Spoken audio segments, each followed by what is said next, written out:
Hello friends. आज के इस टॉपिक में हम डिस्कस करेंगे डिमांड कर्व किस तरह से होता है और ये डिमांड कर्व क्यों यहाँ पे डाउन स्लोप होते हैं, इसके रीज़न क्या है यही हम देखेंगे और किस तरह से उसके दो टाइप्स जो होते हैं इसे एक्सप्लेन करने की कोशिश हम करेंगे। जो चेंज इन डिमांड और चेंज इन क्वांटिटी डिमांडेड, इन दो मेथड को और उनके दो जहाँ पे चेंज इन डिमांड के एक्सटेंशंस इन डिमांड और कॉन्ट्रैक्शंस ऑफ डिमांड को एक्सप्लेन करेंगे। तो जहाँ पे चेंज इन क्वांटिटी डिमांडेड जिसमें इंक्रीज इन डिमांड और डिक्रीज इन डिमांड क्यों होते हैं इसे भी हम एक्सप्लेन करने की कोशिश करेंगे। जो हम सीरीज़ कर रहे हैं जहाँ पे डिमांड एनालाइज को, जिसका पार्ट 5 यहाँ पे हम प्रेजेंट कर रहे हैं, जहाँ पे part 1, part 2, part 3, part 4 cover करने के बाद आज हम पार्ट 5 को जो डिमांड कर्व को प्रेजेंट करेंगे। जहाँ पे पार्ट 1 में हमने देखा था कि किस तरह से डिमांड एग्जैक्टली क्या है, डिमांड यहाँ पे जब जनरली हम उसको यूज़ करते हैं उसका मीनिंग क्या होता है और इकोनॉमिकली उसका मीनिंग क्या होता है और उसकी डेफिनेशन एग्जैक्टली क्या है, इसे और उसके डिटर्मिनेशंस ऑफ डिमांड के क्या है, इसे हमने पार्ट 1 में क्लियर किया था।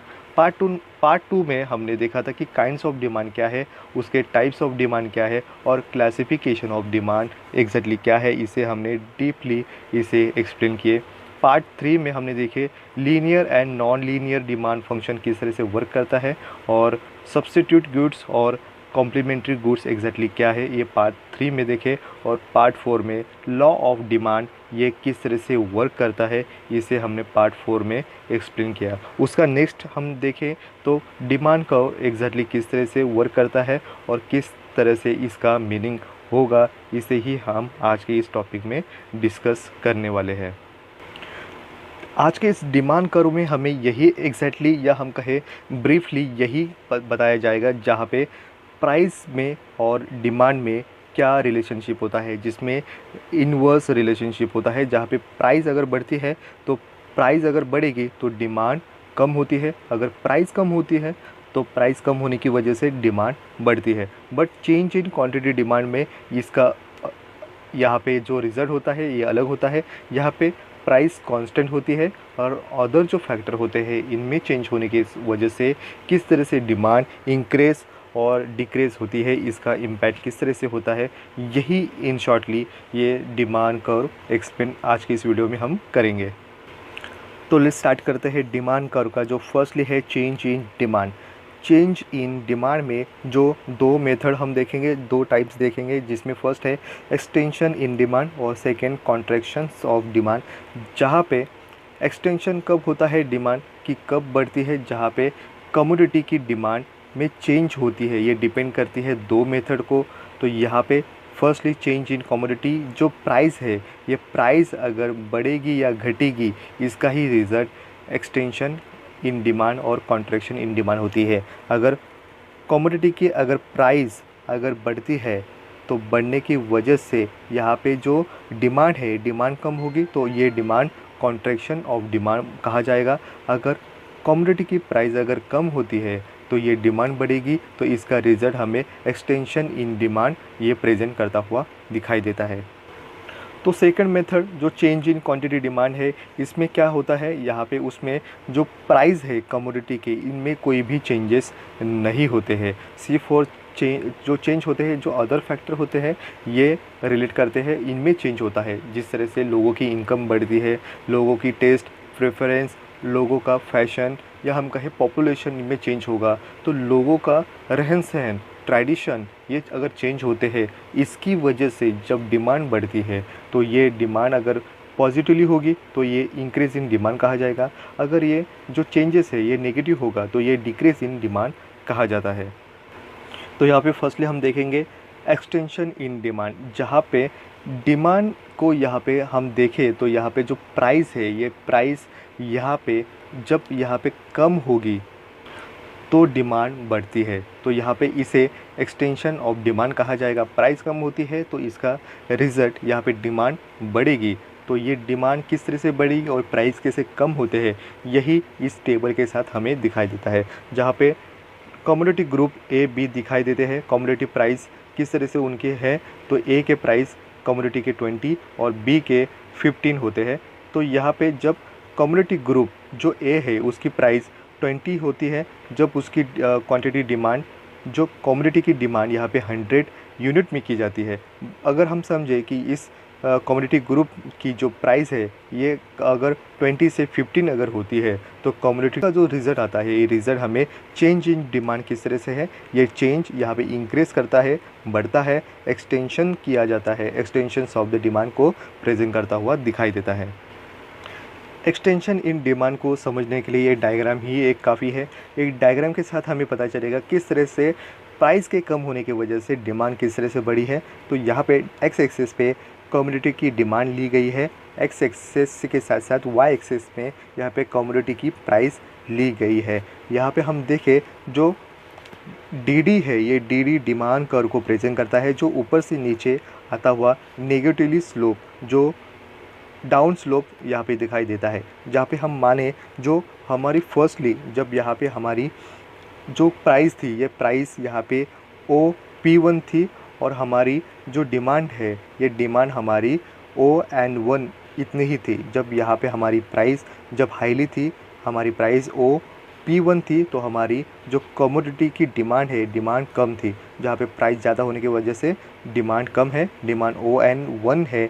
जहाँ पे जिस तरह से प्राइस P1 से P2 तक जाती है, उसी तरह से जिस तरह से डिक्लाइन करेगी, ये प्राइस कम होती हुई दिखाई देगी, उस तरह से हमारी जो डिमांड है, ये डिमांड बढ़ती हुई दिखाई देती है। टोटल डिमांड हमारी ON2 तक जाती हुई, जहाँ पे N1 से N2 तक यहाँ पे हमारी ग्रोथ डिमांड की जो डिमांड है, ये कम्युनिटी की बढ़ती हुई दिखाई देती है। और इस तरह से डिमांड का कर्व हमारा A से B तक आता हुआ यहाँ पे इंक्रीज़ करता, एक्सटेंशंस करता हुआ दिखाई देता है, जो प्रेजेंट करता है किसी भी कमोडिटी की प्राइस अगर कम हुई, उसकी वजह से उसकी डिमांड बढ़ी हुई दिखाई देती है। इसे इन शॉर्टली हम कहें कि इसमें प्राइस कम होने की वजह से डिमांड बढ़ी है, तो इसे एक्सटेंशन इन डिमांड कहा जाता है। और जो डी ये प्रेजेंट करता है कि ये कर्व हमें एक्सटेंशन ऑफ डिमांड को प्रेजेंट करता हुआ दिखाई देता है। उस तरह से चेंज इन डिमांड का जो सेकेंड यहाँ पे जो टाइप्स है, वो कहता है कॉन्ट्रैक्शन ऑफ डिमांड। जहाँ पे कॉन्ट्रैक्शन इन डिमांड में यही कहा जाता है, जहाँ पे प्राइस अगर बढ़ती है तो उसका इम्पैक्ट यहाँ पे डिमांड कम होती है। जहाँ पे एक्सटेंशन के अपोजिट हम कहें कि इन्वर्सली यहाँ पे रिएक्शन होता है कॉन्ट्रैक्शन का। जहाँ पे टेबल के साथ हम देखें तो ये टेबल में कॉन्ट्रैक्शन इन डिमांड के जो कमोडिटी ग्रुप A और B दिए गए हैं, उसके प्राइस 20 और 25 दिए गए हैं, और कमोडिटी डिमांड 100 और 50 दिए गए हैं। तो इस तरह से अगर कमोडिटी जो ग्रुप है A को, यहाँ पे कमोडिटी प्राइस जब 20 रहती है, तो यहाँ पे कमोडिटी की डिमांड 100 यूनिट में थी, प्राइस 20 से 25 यहाँ पे इंक्रीज़ किए। जब यहाँ पे प्राइस इंक्रीज़ किए तो डिमांड कम होते हुए दिखाई देते हैं। कमोडिटी प्राइस 20 से 25 इंक्रीज़ हुए, उसी तरह से डिमांड जो है कमोडिटी की 100 से 50 यहाँ पे कम होती हुई दिखाई देती है। तो ये रिज़ल्ट या हम कहें इसका जो स्लोप है, ये इस तरह से हमें दिखाई देगा। जो चेंजेस दिखाई देंगे तो ये कॉन्ट्रैक्शन ऑफ डिमांड को प्रेजेंट करते हुए दिखाई देती है। इस डायग्राम के साथ हमें और भी इजीली हो पता चलेगा कि इस तरह से यहाँ पे एक्सटेंशन के अपोजिट कॉन्ट्रैक्शन किस तरह से वर्क करता है। जहाँ पे एक्स एक्सिस पे हमने कमोडिटी की डिमांड ली है, वाई एक्सिस पे हमने कमोडिटी की प्राइस ली गई है। जहाँ पे D1 ये जो कर्व है, ये डिमांड कर्व हमें प्रेजेंट करता है। और हम देखें तो हमारी प्रीवियस जो पहले जो हमारी डिमांड थी, ये डिमांड OM1 थी, जो प्राइस हमारी यहाँ पे P1 थी। जब हमारी प्राइस कम थी तो हमारी P1 प्राइस थी, और हमारी जो डिमांड है, ये डिमांड हमारी OM1 थी। तो हमारी प्राइस कम होने की वजह से हमारी डिमांड ज़्यादा थी। बट जिस तरह से हमारी प्राइस आगे जाती हुई या बढ़ती हुई होती दिखाई देती है, जहाँ पे प्राइस P1 से P2 तक जाती है, या हम कहें प्राइस हमारी OP2 तक जब जाती है, तब हमारी डिमांड कम होती हुई दिखाई देती है। तो हमारी डिमांड OM2 तक जाती हुई दिखाई देती है, या हम कहें हमारी डिमांड M1 से M2 तक कम होती हुई दिखाई देती है। जो ये कर्व है, जो नीचे से ऊपर जाता हुआ दिखाई देता है, जो D1 जो डिमांड कर्व है, ये डिमांड कर्व A पॉइंट से ऊपर जाता हुआ C पॉइंट तक जो दिखाई देता है, यही हमें कहता है कॉन्ट्रैक्शन इन डिमांड। जो प्राइस में बढ़ते हुए प्राइस अगर होते हैं, प्राइस में चेंज आते हैं जो बढ़ेंगे, तब यहाँ पे डिमांड कम होती है। तो ये कर्व नीचे से ऊपर जाता हुआ दिखाई देता है। तो इस तरह से जो चेंजेस इन डिमांड है, ये चेंज इन डिमांड प्राइस में चेंज होने की वजह से ही होते हैं, और ये प्राइस में चेंज कम या ज़्यादा हो तो इसका रिज़ल्ट डिमांड में किस तरह से होता है, यही हमें एक्सप्लेन करता है। बट ये समझे कि चेंज इन डिमांड में सिर्फ और सिर्फ यहाँ पे प्राइस में चेंज होंगे, जो अदर फैक्टर है इनमें कोई भी चेंजेस नहीं होते हैं। ये अदर फैक्टर यहाँ पे कांस्टेंट माना जाता है, जहाँ पे लोगों की टेस्ट हो, प्रेफरेंस हो, फैशन हो, लोगों की इनकम हो, पॉपुलेशन हो, ये सभी जो फैक्टर्स होते हैं, ये सभी के सभी फैक्टर्स यहाँ पे चेंज इन डिमांड के अंदर, एक्सटेंशन और कॉन्ट्रैक्शन के अंदर डिमांड कब वर्क करता है, तब प्राइस में ही ये वेरिएबल होते हैं, प्राइस ही चेंज होंगे, अदर फैक्टर यहाँ पे कांस्टेंट माने जाते हैं।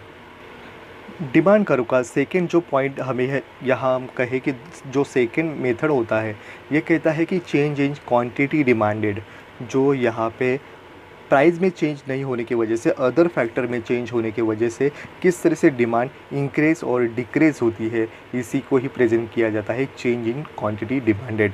इस तरह से यहाँ पे माना जाता है प्राइस यहाँ पे कांस्टेंट है, और जो अदर जो फैक्टर है, ये फैक्टर के चेंज होने की वजह से जब डिमांड में चेंज आएगा तो इसे यहाँ पे चेंज इन क्वांटिटी डिमांडेड कहा जाता है, जिसके दो मेथड होते हैं, इंक्रीज इन डिमांड और decrease in demand. Increase in demand को प्रेजेंट करने के लिए या समझने के लिए ये टेबल ही हमें एक्सप्लेन कर देता है, जहाँ पे कमोडिटी ग्रुप यहाँ पे A B C D E को लिया गया है, और उनकी कमोडिटी की जो प्राइस है, ए के लिए 12 है, बी के लिए 10 है, सी के लिए 8 है, डी के लिए 6 है और ई के लिए 4 है। ये प्राइस उस कमोडिटी को दिए गए हैं, और इसी कमोडिटी की यहाँ पे डिमांड यहाँ पे किस तरह से यहाँ पे प्रेजेंट में है। तो यहाँ पे ए के लिए 12 प्राइस पे 100 डिमांड है, बी को 10 प्राइस पे 150 यहाँ पे डिमांड कमोडिटी को लिया गया है, सी का जहाँ पे 8 प्राइस पे यहाँ पे 20 यहाँ पे डिमांड की गई, तो डी 6 प्राइस पे यहाँ पे 250 यहाँ पे जो कमोडिटी की डिमांड ली गई, तो ई को 4 यहाँ पे प्राइस कमोडिटी की होने के साथ साथ हमें यहाँ पे जो कमोडिटी की डिमांड यहाँ पे 300 ली गई है। तो इन शॉर्टली हम ये कमोडिटी ग्रुप को देखें और उनके प्राइस को देखें, तो प्राइस कम है तो यहाँ पे डिमांड ज़्यादा है, प्राइस ज़्यादा है तो यहाँ पे डिमांड यहाँ पे कम है। तो ये हो गया कमोडिटी डिमांड का, जो किस तरह से प्राइस पे यहाँ पे डिमांड है। बट यहाँ पे हम अज्यूम कर लेते हैं प्राइस में कोई भी चेंजेस नहीं हो रहे हैं, सिर्फ और सिर्फ जो अदर फैक्टर है इनमें चेंजेस हो रहे हैं। ये चेंजेस होने की वजह से किस तरह से यहाँ पे न्यू डिमांड क्रिएट की जाती है। तो यहाँ पे प्राइस वही ली गई, कमोडिटी जो A B C D E का जो कमोडिटी प्राइस 12, 10, 8, 6, 4 यही प्राइस है। बट अदर जो फैक्टर है, जो लोगों की taste, preference, income, population, other जो और भी फैक्टर होंगे, इनमें अगर चेंज होता है तो इसकी वजह से यहाँ पे डिमांड चेंज होती है। जो एक के ए जो है ग्रुप कमोडिटी का, उसकी 12 प्राइस पे 100 से उसकी डिमांड इंक्रीज होती है, तो ये डिमांड 150 होती है। कमोडिटी ग्रुप बी की प्राइस 10 है, वही सेम है, यहाँ पे उसकी कमोडिटी 150 से 200 उसकी इंक्रीज डिमांड न्यू दिखाई देती है। तो कमोडिटी सी को यहाँ पे प्राइस वही है 8 है, बट उसकी कमोडिटी 200 से 250 हो जाती है। जो कमोडिटी डी है उसकी प्राइस सेम है 6 है, उसकी प्रीवियस कमोडिटी की डिमांड 250 है, अब यहाँ पे न्यू डिमांड 300। तो ई का वही प्राइस, सेम प्राइस 4 है, कमोडिटी की डिमांड प्रीवियस में 300 थी, अब यहाँ पे न्यू डिमांड 350 हो गई है। तो यहाँ पे जिस तरह से अदर फैक्टर में चेंज होने की वजह से पॉजिटिवली जब रिज़ल्ट आता है, यही न्यू डिमांड क्रिएट करती है, और इसका रिज़ल्ट हमें दिखाई देता है चेंज इन डिमांड में इंक्रीज इन डिमांड कहा जाएगा, जहाँ पे अदर फैक्टर में चेंज होने की वजह से जो डिमांड में इंक्रीज़ होगा, इसी को ही इंक्रीज इन डिमांड कहा जाएगा। इंक्रीज इन डिमांड को इस डायग्राम के साथ और भी बेहतर तरीके से हम समझेंगे कि किस तरह से डिमांड कर्व पॉजिटिवली जो डी है, ये डिमांड कर्व किस तरह से D1 को प्रेजेंट करेगा, और पॉजिटिवली यहाँ पे लेफ़्ट से राइट से यहाँ पे इंक्रीज़ करता हुआ दिखाई देगा। तो यहाँ पे एक्स एक्सिस पे हमने कमोडिटी डिमांड ली है, वाई एक्सिस पे हमने कमोडिटी प्राइस को प्रेजेंट किया है। तो यहाँ पे हमारी प्राइस कमोडिटी की जब यहाँ पे 12, 10, 8, 6, 4 थी वो यहाँ पे कांस्टेंट है, उसमें कोई भी चेंजेस नहीं है। हमारी कमोडिटी की डिमांड यहाँ पे जब 12 को 100 थी तो यहाँ पे 10 को 150, 8 के लिए 200, 6 के लिए 250 और 4 के लिए 300 थी। बट यहाँ पे अदर फैक्टर में चेंज होने की वजह से हमारी डिमांड चेंज होती हुई दिखाई देती है। जहाँ पे 12 प्राइस पे हमारी प्रीवियस यहाँ पे डिमांड 100 थी, बट अब यहाँ पे हमारी डिमांड यहाँ पे 150 हो गई। और 10 प्राइस पे हमारी जो डिमांड थी, ये डिमांड हमारी 150 थी, अब वो 200 हो गई। तो इसी तरह से यहाँ पे डिमांड चेंज होते हुए दिखाई देते हैं। जो प्रीवियस ईयर के हमारे जो डिमांड कर्व है, ये डिमांड कर्व में हमारे पॉइंट ABCDE ये हमें प्रेजेंट करते थे, बट अब हमें नया D1 ये डिमांड कर्व मिला जो हमें प्रेजेंट करता है A1, B1, C1, D1, E1। इन पॉइंट को अगर हम जोड़े तो हमारा D1 हमारा नया डिमांड कर्व जो इंक्रीज़ करता हुआ डिमांड में चेंज आया, क्योंकि प्राइस कांस्टेंट है बट अदर फैक्टर में चेंज होने की वजह से हमारी जो डिमांड है ये इंक्रीज़ करती हुई दिखाई देती है। तो हमारा 8 प्राइस पे इस तरह से हमारा यहाँ पे जो इंक्रीज़ है, ये इंक्रीज़ हमारा 200 से हमारा 250 हुआ। हमारे प्राइस 6 पे हमारे जो प्राइस 6 थी उसकी जो डिमांड थी प्रीवियस 250 थी, अब 300 हो गई। और हमारा जो 4 प्राइस पे हमारी जो प्राइस थी, ये प्राइस हमारा 300 थी और ये इंक्रीज़ करती हुई 350, जो E1 न्यू यहाँ पे इक्विलिब्रियम कंडीशन दिखाई देता है। यही हमें D1 जो हमारा डिमांड कर्व है ये इंक्रीज़ करता हुआ आगे की तरफ शिफ्ट होता है और जो D1 को प्रेजेंट करता है। तो यहाँ पे हमें दिखाई देता है कि किस तरह से यहाँ पे इंक्रीज़ इन डिमांड जो प्रेजेंट करता है चेंज इन क्वांटिटी डिमांड को, जो इंक्रीज़ इन डिमांड ये प्रेजेंट करता है। प्राइस में कोई भी चेंजेस नहीं होते हैं, प्राइस सेम है, कांस्टेंट माना जाता है, बट अदर जो फैक्टर है इनमें चेंज होने की वजह से जो चेंज होता है, जो पॉजिटिवली चेंज यहाँ पे हमें दिखाई देता है, इसी को ही इंक्रीज़ इन डिमांड कहा जाता है। इस तरह से इंक्रीज़ इन डिमांड से अपोजिट यहाँ पे डिक्रीज़ इन डिमांड यहाँ पे हमें प्रेजेंट करेगा। किस तरह से यहाँ पे प्राइस यहाँ पे स्टेबल है, प्राइस में कोई भी कमोडिटी के प्राइस में कोई भी चेंजेस नहीं हो रहे, बट यहाँ पे जो अदर फैक्टर है इनमें चेंज नेगेटिवली होने की वजह से जो डिमांड कर्व है इनमें नेगेटिवली रिजल्ट जब आता है, इसी को ही डिक्रीज़ यहाँ पे इन डिमांड कहा जाता है। यहाँ पे प्राइस तो यहाँ पे कांस्टेंट मानी गई है, बट जो अदर फैक्टर है, इनकम हो, पॉपुलेशन हो, टेस्ट, प्रेफरेंस, फैशन, इनमें पॉपुलेशन, इनमें चेंज अगर नेगेटिवली होता है तो ये डिक्रीज़ जो इन डिमांड कहा जाता है, जो हमें इस टेबल के साथ और भी बेहतर तरीके से समझने की कोशिश हम करेंगे। जहाँ पे कमोडिटी की ग्रुप PQRST दी गई है, कमोडिटी प्राइस 12, 10, 8, 6, 4 जो उनकी प्राइस है, और इनकी कमोडिटी की डिमांड प्रीवियस में हमें P की जो ग्रुप है इसकी कमोडिटी की प्राइस 12 में उसकी कमोडिटी डिमांड यहाँ पे 100 थी, Q की 10 प्राइस पे 150 थी, R की 8 प्राइस पे 200 थी, S की 6 प्राइस पे 250 थी, और T की जो प्राइस 4 थी तब उसकी डिमांड यहाँ पे 300 की जाती थी। बट अब यहाँ पे जो प्राइस कांस्टेंट है, बट यहाँ पे जो अदर फैक्टर है इनमें नेगेटिवली चेंज होने की वजह से डिमांड कम होती हुई दिखाई देती है। जहाँ पे P की 12 प्राइस पे हमारी कमोडिटी जो डिमांड थी प्रीवियस 100 से 50 हो गई, Q की 10 प्राइस पे हमारी 150 हमारी प्रीवियस डिमांड थी 150 थी, अब हमारी 100 यहाँ पे डिमांड न्यू क्रिएट करती हुई दिखाई देती है। तो उस तरह से कमोडिटी की प्राइस R से जो 8 प्राइस पे थी उसकी डिमांड 200 की जाती थी, बट अब यहाँ पे न्यू डिमांड 150 हो गई है। तो यहाँ पे कमोडिटी S पे जब 6 प्राइस थी तो 250 प्रीवियस डिमांड थी, बट अब यहाँ पे 200 की गई है। यहाँ पे नेक्स्ट जो लास्ट है कमोडिटी की ग्रुप जो T है उसकी कमोडिटी की प्राइस 4 प्राइस पे यहाँ पे डिमांड उसकी 300 की जाती थी, बट अब न्यू डिमांड यहाँ पे 250 हो गई है। तो यहाँ पे हमें दिखाई देंगे कमोडिटी जो डिमांड है जो प्रीवियस का उसमें यहाँ पे अच्छी तरीके से यहाँ पे डिमांड थी, बट यहाँ पे अदर फैक्टर में चेंज होने की वजह से जो डिमांड है अभी न्यू जो डिमांड है ये कम होती हुई दिखाई देती है। तो इनमें जो चेंजेस है ये डिमांड कर्व में डिक्रीज इन डिमांड दिखाई देता है, क्योंकि अदर फैक्टर में जो चेंजेस हुए हैं ये डिक्लाइन करते हुए या निगेटिवली होने की वजह से ये डिक्रीज इन डिमांड प्रेजेंट करता हुआ दिखाई देता है। चेंज इन क्वांटिटी डिमांड का जो डिक्रीज इन डिमांड है ये किस तरह से वर्क करता है, और ये डायग्राम के साथ साथ हमें और भी बेहतर तरीके से समझने में हेल्प होगा कि किस तरह से प्राइस कांस्टेंट है बट यहाँ पे जो अदर फैक्टर है ये चेंज होने की वजह से डिक्रीज इन डिमांड किस तरह से नेगेटिवली वर्क करता है, यही हमें पता चलता है। जहाँ पे हम देखें इंक्रीज के अपोजिट यहाँ पे डिक्रीज, यहाँ पे सिस्टम डिमांड कर्व यहाँ पे प्रेजेंट करता है, जहाँ पे D1 से यहाँ पे डिफरेंट जो यहाँ पे DD है ये मेनली यहाँ पे डिमांड कर्व है, और जो D2 जो यहाँ पे प्रेजेंट करता हुआ दिखाई देता है ये यहाँ पे डिक्लेन करता हुआ राइट से लेफ्ट में के अंदर जाता हुआ जो डिक्लेन करता हुआ यहाँ पे डिमांड कर्व दिखाई देता है।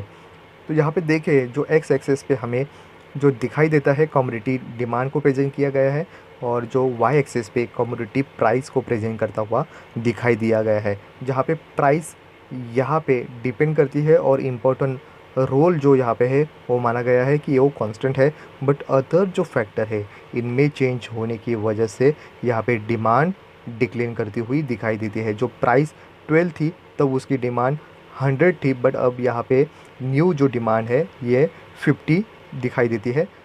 प्राइस 10 पे उसकी जो डिमांड है ये डिमांड अब पहले तो यहाँ पे 150 थी बट अब यहाँ पे 100 हो गई है। तो यहाँ पे प्राइस 8 पे जब उसकी डिमांड यहाँ पे 200 थी, अब यहाँ उसकी न्यू डिमांड 150 हो गई। जहाँ पे प्राइस 6 थी तो यहाँ पे 6 पे 250 यहाँ पे डिमांड थी, बट अब यहाँ पे वो 200 हो गई है। और जो प्राइस 4 थी ये प्राइस 4 पे ये डिमांड यहाँ पे 300 थी, और अब यहाँ पे न्यू डिमांड 250 हो गई।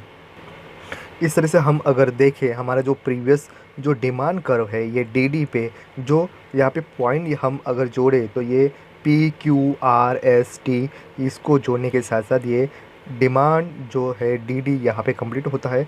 बट यहाँ पे न्यू जो डिमांड यहाँ पे क्रिएट होती हुई दिखाई देती है ये हमें दिखाई देती है D2 पे जो कर्व है डिमांड कर्व का, ये P1 Q1 R1 S1 T1 को अगर जोड़ने के साथ साथ हमें दिखाई देता है जो DD जो कर्व है इसके राइट हैंड साइड से लेफ़्ट हैंड साइड पे न्यू यहाँ पे डिमांड क्रिएट हुई दिखाई देती है। जो यहाँ पे जो डिमांड है ये डिक्लेन प्रीवियस डिमांड से न्यू डिमांड यहाँ पे डिक्लेन करती हुई दिखाई देती है। जहाँ पे डिमांड कर्व यहाँ पे डिक्लेन करने के साथ साथ यही वजह मानी जाती है, जहाँ पे प्राइस कम है जो स्टेबल है, बट यहाँ पे अदर जो फैक्टर है इनमें नेगेटिवली यहाँ पे रिजल्ट आने की वजह से ये डिमांड डिक्रीज करने की वजह मानी गई है। तो इस तरह से यहाँ पे जो डिमांड एनालाइज है इस टॉपिक को हमने 5 यहाँ पे मेनली जो यहाँ पे जो टॉपिक थे एपिसोड यहाँ कहे हम जो पार्ट 5 में हमने इसे डिवाइड किए। तो इस तरह से हमने यहाँ पे डिमांड एनालाइज को इस कॉन्सेप्ट को हमने डीपली यहाँ पे समझने की कोशिश की। पार्ट 1, पार्ट 2, पार्ट 3, पार्ट 4 और पार्ट 5 के साथ साथ हमने एग्जैक्टली ये डिमांड एग्जैक्टली है क्या, किस तरह से इसके जो डिटर्मिनेशन होते हैं और इसके किस तरह से यहाँ पे कॉन्सेप्ट को और भी बेहतर तरीके से समझने की कोशिश हमने ये 5 पार्ट में जो यहाँ पे पार्ट 5 हमें एक्सप्लेन करता है डिमांड कर्व के साथ हमने इस टॉपिक को एक्सप्लेन करने की कोशिश की है। आगे वाले टॉपिक में हमने देखेंगे कि किस तरह से इलास्टिसिटी ऑफ डिमांड किस तरह से होते हैं, और ये भी और भी बेहतर तरीके से समझने की कोशिश आने वाले टॉपिक में हम डिस्कस करेंगे। तो आज की इस वीडियो में बस इतना ही। Thank you.